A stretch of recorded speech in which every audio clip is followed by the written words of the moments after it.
Welcome back to episode 5. We hope you enjoyed episode 4 on criticism. Here we are tackling the question that you have been asking about.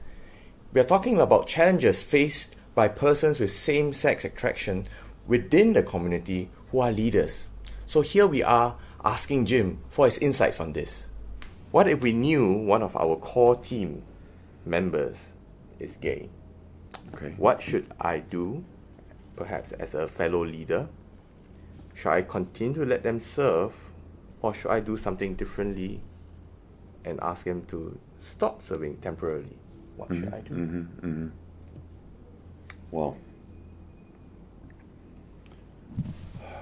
the first thing you should do is really pray. And I don't mean say a prayer. I mean fast and pray. Right. And seek God how to address this.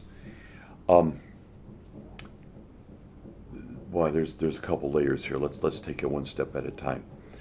The Catechism of the Catholic Church, which is the official teaching of the Church, says that homosexuality, the sexual acting out of homosexual tendencies is inherently wrong. Right. So that's the teaching of the Church. We're part of the Church. There we are. But then it goes on to say that we have to be pastorally aware of people's situations, etc., etc., etc.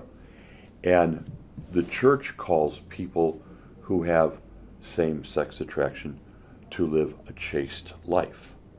So I'm not trying to dodge the question, but let me ask this question.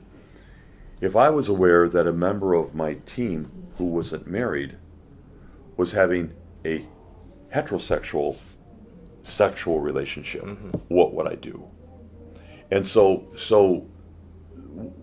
we're not so much focusing on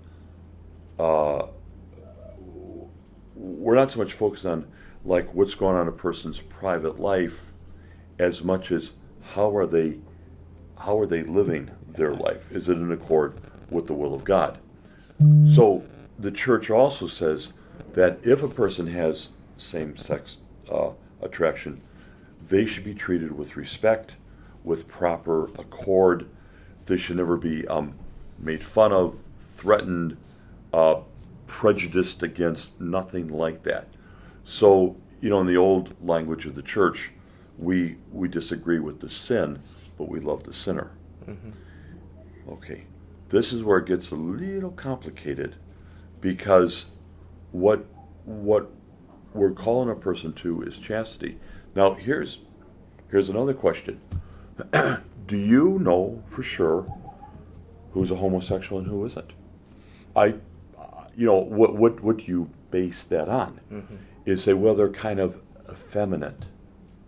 Well, I'm not even sure I know what that exactly means. Do you mean they look a certain way? Does it mean their voice is what do you mean? And I met a lot of people who are heterosexuals who